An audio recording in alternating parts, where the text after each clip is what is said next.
Hey guys, just wanted to do a review of the past two concerts we did. Just my thoughts on them. Thought it would be good to whoa, I don't know what I did. Um, good to do. Because they were both pretty good, and I do have a couple general thoughts, then thoughts more specific to the concerts themselves, the specific ones. Obviously, I'm talking about Tarray Mawashi and Tsukiotoshi. Totally right. I totally nailed the pronunciation. But yeah, I think they were pretty good. Again, if you haven't watched my read through of them, I am reading this through the perspective of knowing the full Higurashi story. To be fair, I think most people would read the concert arts like that. Um, One of the comments I've said, and I still think it's like a pretty good comment, is I do think that um I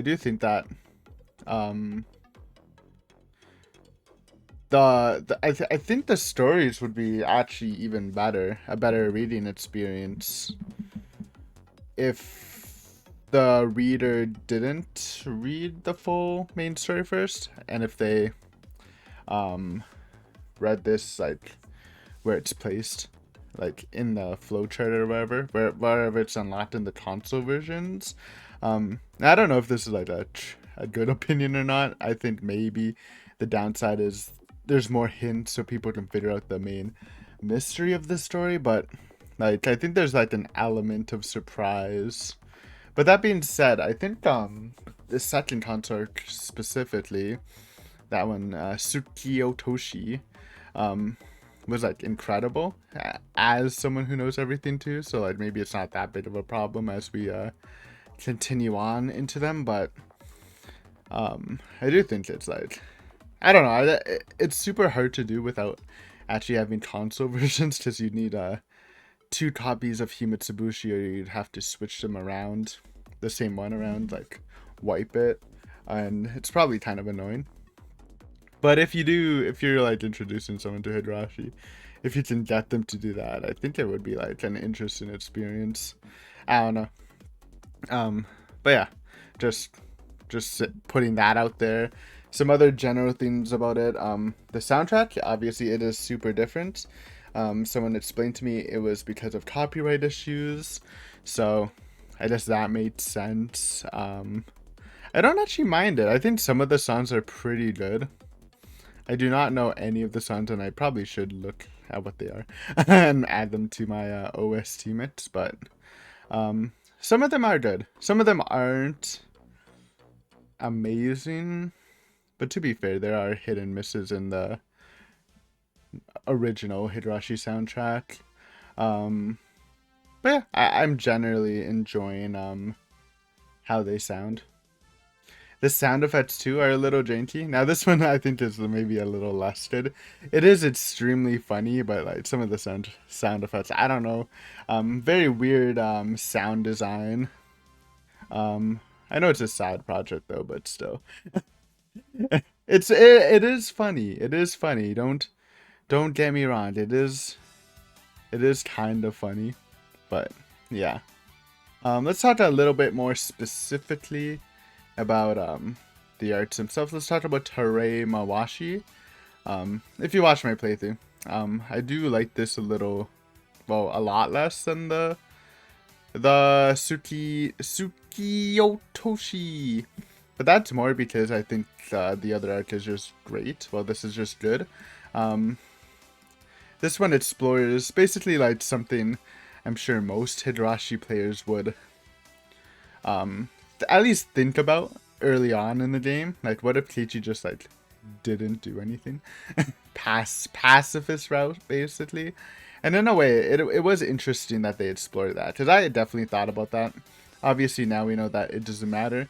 And again, I think this would be like a kind of a cool arc to read without knowing everything. I think it would actually be a little more exciting compared to maybe the other arc, just because at the point when reading this, which is before Himitsubushi, you wouldn't necessarily piece together like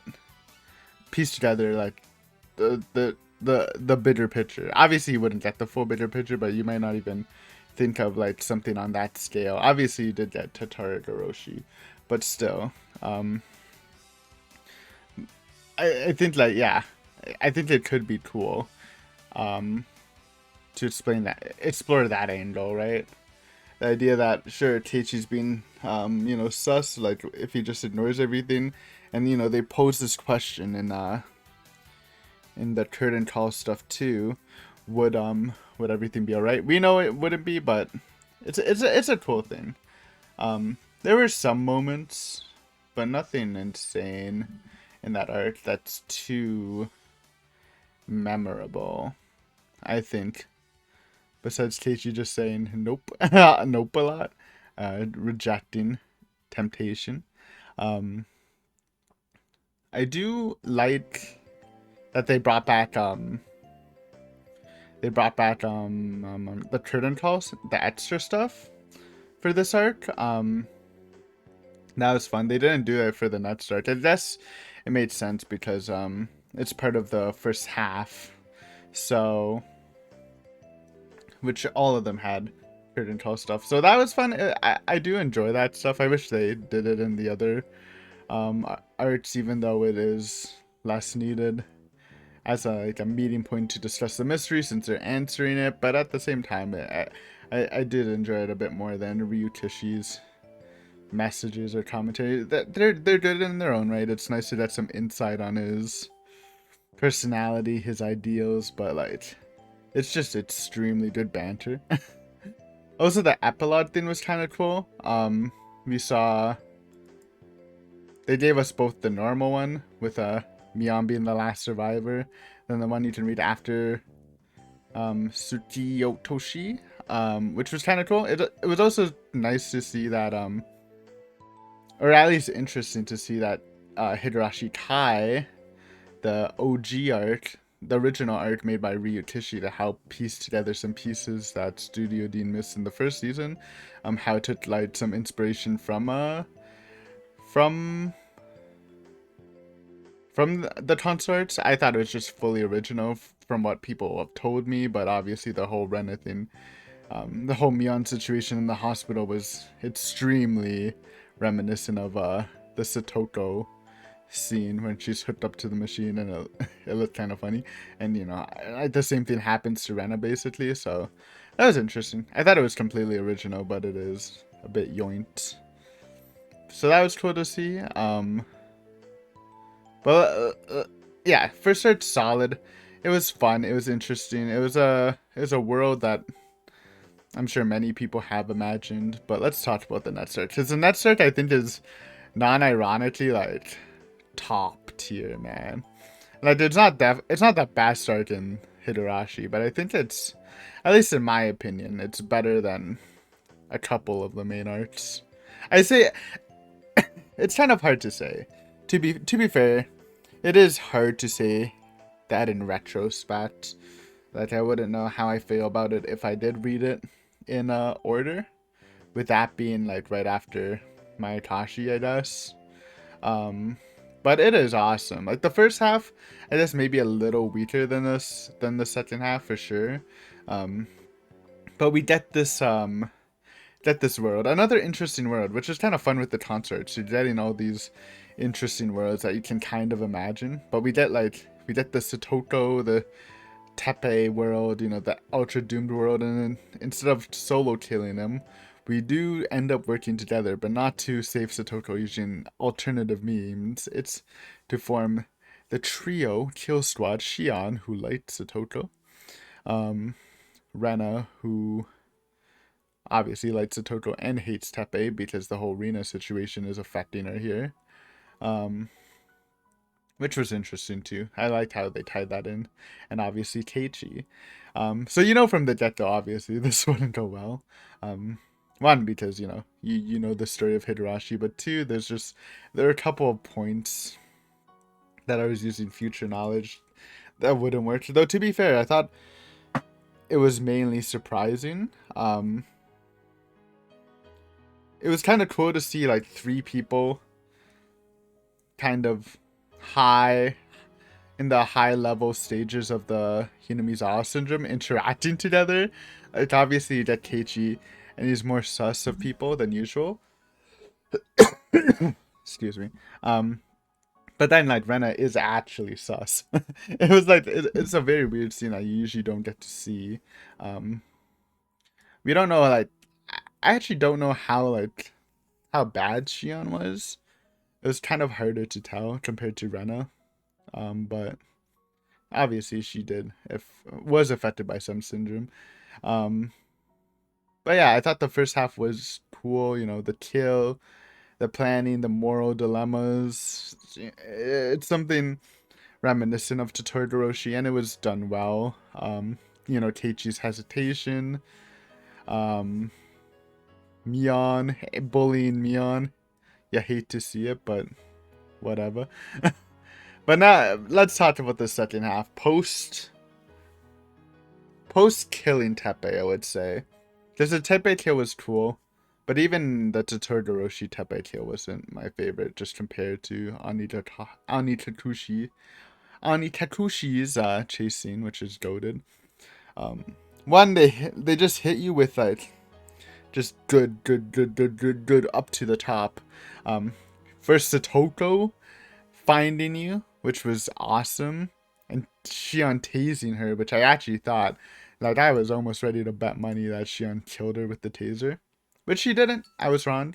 Instead we got this tragic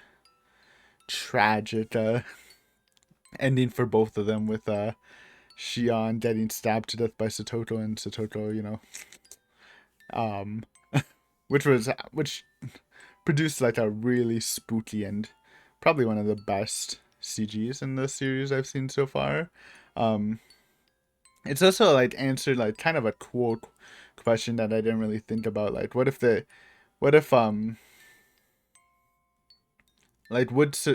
does the plan went perfectly in this one, while into Todoroshi, Keiichi had to run a while after Teppei. But if the plan went perfectly into Todoroshi, then Satoko might have seen, or probably would have seen Keiichi, because she comes back the same way. And like, what would happen, like, even if you do kill Teppei and somehow make this happy life thing happen, um, Satoko would still go L5. Like, she's kind of too far gone at that point, unless you like kill him right away. But still, so like it was like some interesting scenario stuff that I didn't think about, but was cool to think about. Um, but yeah, we got, you know, kind of interesting Rika, the dead Shion, dead Satoko, with a really great scene in general. Rena's freak out was good. Then we get like I think the best scene of the arc, which was the Mion death scene. Like, I felt it in my blood. Like, when they didn't just stop the arc after Satoru Shion's died, I'm like, oh my god, they're actually gonna go on their Avengers shit and they're gonna kill fucking Mion. Because there's no other person to kill, to be honest. And they do, and it's like one of the saddest deaths ever. And I told everything, like, Mion wasn't even, like, bad. It was a little creepy, to be fair, but still, she was just being a good person. And she died such a tragic death. I think even worse than, no, I think it's definitely worse than Watanabe. Because, I mean, getting yeeted by your sister down a well is pretty bad, but getting stabbed and slashed to death by your best friend and your crush is, pretty, I think that's worse. It was horribly sad, but it's also like a really cool scene, I thought. You know, it kind of took the Mion apologizing and Watanabe, put it a little into there. You know, just the frustration of, you know, Mion's literally telling the truth, mainly because we also have knowledge about the facts of stuff, but like just how painful it was, and like the revolution, like how Keiichi's like so in denial. He's imagining Mion's ghost literally cheering him on to like get through this, which is like insane, but it's just like super powerful. Then they hit you with the whole Keiichi versus Rena thing in Satoto's house, which was also really good.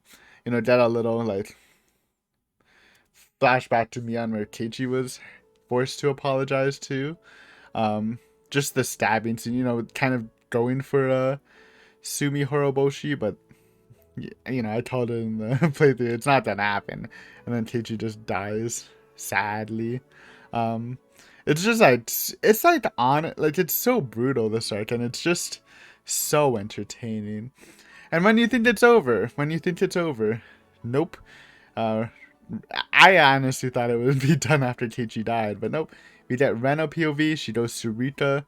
Rita got Tatanode. Rena runs away from the police.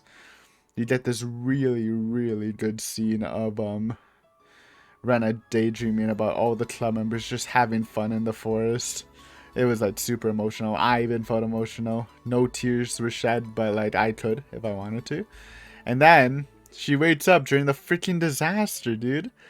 Which we talked about a little bit. And just the mountain dogs just shooting her on sight and her running away and the struggle. It was so intense. The little talking at the end, talking about finding the truth. And you know, I'm always been a Mion fan, and you know, Rena killing Mion was a great scene. It didn't really negate any points for Rena, but it didn't give her any points. But I felt like so bad for Rena. It's crazy. I felt so bad for Mion. I felt kind of bad for Teichi, and then I felt like really bad for Rena too. It's just like such a good arc. You know, and again, it wraps back to the stuff we saw in Kai. The ending. Like, this arc had extreme violence, which I'm sure people liked. Super emotional scenes with the deaths and everything. It had interesting scenarios that you thought about a lot, like Mion like the Sonozaki sisters actually getting caught swapping by characters in the game. And Satoko L5ing. Like there's a lot of cool stuff in this arc that I just really loved. So I do think it's like better than the first arc. But again, I want to reiterate, the first arc's not bad. I think it's good. It's just that this one was amazing. And like the first arc definitely has its purpose and serves an interesting story that again I have been thinking about, or at least I thought about early on in the Higurashi read through. But yeah, this second arc is actually goated. I definitely want to after I finish the concert arts and the Ray arts, since Ray released as we started the concert arts, which was fun. Maybe we'll get a 7th mod patch by the time we get there, question mark. Not that I'm like dissing their translations or anything, but you know, I need my old sprites. But anyways, I really hope the next one will be as good, or at least like on a similar level. It might be asking a lot because I really enjoyed this arc, but just like in the ballpark I want. And then I think after that we're heading towards the one with the completely brand new characters. So fun. But yeah, I just wanted to do a quick little review, talk about it a bit. I'll try to do reviews after every arc now. I don't know why I skipped the review for the first arc. It didn't really make sense. I guess I just really wanted to continue playing, but now we're here. We will actually review stuff. So yeah, thank you for watching. If you haven't subbed, probably should sub. I mean, come on. I know we have a schedule, but like it helps me. Blah blah blah. And I will see you with some more Higurashi soon. Though I think next week's our break week. So not next week, but the week after. New arc. Hype. See you then.